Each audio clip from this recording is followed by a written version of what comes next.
So this is a piece different from what I usually perform. So I hope that you guys still like it. I mean, I still wrote it. So, I mean, I hope. Thank you, Mr. Okay. It's called Fear. It is a circumstance occurring each second, each minute, each hour. Something that has not yet happened to me and should not by any means soon, but will. 55.3 million a year, 2 people a second. Death is not something I obsess over, but something I try to stray away from as humanly possible. Of course, I do not delude myself with whimsies of immortality, though that does sound like a pretty good bargain to me. Rather, I pretend I know not of it. If ignorance is bliss, then I must be a dimwit. Whispers in class of our own limited days, tap my fingers against the desk, jiggle my legs too hard, bite into my lip until blood flows. Every day means another day closer. Every quiet second passing is just another reminder. Every person, another being who will lose consciousness just as I will, just as I do not want to, and just as I dread. I don't really mind dying, he told me. Confidently, I went to retort that it is a perfectly rational fear and that I am one of those affected. Instead, I squeaked, I do. It started with the fluid in my stomach set to a boil, bubbling and frothing and crawling up to the back of my throat. It's choking me. My heartbeat hastens. My blood-pumping sister, she turns against me, sets another pair of hands to my throat. Death strode through my mind and laid burning weights on my shoulders, my chest, reached inside my lungs and set them ablaze.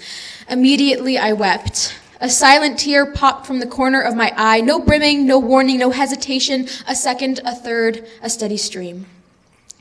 My jaw dropped so I could excuse myself to stifle such an outburst. These are your emotions, I tell myself. Control them, I beg. I feel a paralysis coming on. I ask him to hold me because Lord knows I'm not strong. At least not in this moment. Not while every fated outcome flashes through my mind like a bad black and white movie. The chink in my armor's exposed, my immovable exterior's decomposed. I see nothing because that is what I have been told I'll see. Apart from pearly gates and all the saints, will I wake up like I do from a bad dream? Do I get any points for being their little light beam? I can't imagine it, can't fathom it. The world in front of me, perceived by me, my own eyes, ears, nose, mouth, hands, it stops spinning for me. He asks if I'm okay. I'm not. The world's moving too fast and I just want him to stop it. He tells me why he does not fear it. I tell my brain to listen. This may be the solution to the flaw in my existence. All I hear is warbled melodies, a deaf man's jargon, the want, of the Charlie Brown parent. I am underwater. But that immortal arsonist, she set my mind on fire. I ask him so many questions, but not with my voice, not with my mouth. It's at this point I wish he could hear me telepathically. His breathing is slow, his arms are steady round me, his voice is low, his psyche unflinching. How can he be so calm in the face of nothingness? In the face of uncertainty? In the face of everyone he knows lamenting over his absence, knowing he will have to go through it, knowing that he could be one of those 2 people a second, 105 a minute, 6,316 an hour, knowing he will feel pain even if the doctor says he went peacefully. And I started to think, what if I die without him? What if he lets go in this moment and in 40 years I'll find the old jacket he gave me and struggle to remember his last name? You know, that's really very plausible. I'm only 17 and I'm not like my parents loved though I'd long to be. What if I die without mom and dad? They've raised me from a baby. My mom said she's been smiling every day since she met me. You know, that's really very plausible. They're much older than I, but please don't take my baby brother. I can't stomach a goodbye. But what if I die without them? The people who have made this house a home, who have stood by me, cried for me, and cried with me. You know, that's really very plausible. They say these high school friends won't last, but what if I die in their absence? I mean, I think I must because I cannot live without them.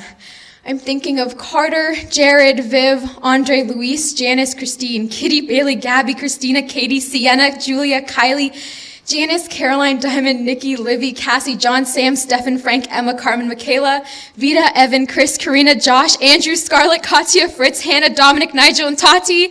What if they die without me? Will I have an effect? Well, what will the memories of us be? A dream deferred, some unsaid words, my spirit embodied by some heavenly dove birds, IV an arm with a family in tears, someone saying, I'm at peace once the rain clears.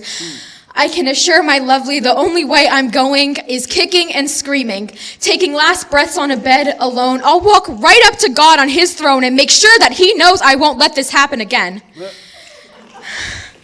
He tells me, whenever you're ready. But right now I don't own my responsibilities. They're stuffed in the mattress of the bed he's made. My fears are hung up in his closet, and he's folded up my anxieties in his front right jeans pocket. Death, she's put on her coat and left, taking with her the burning from my breast. I hear the clock tick. Only 8 minutes past. I laugh. Such a fuss for something so fast.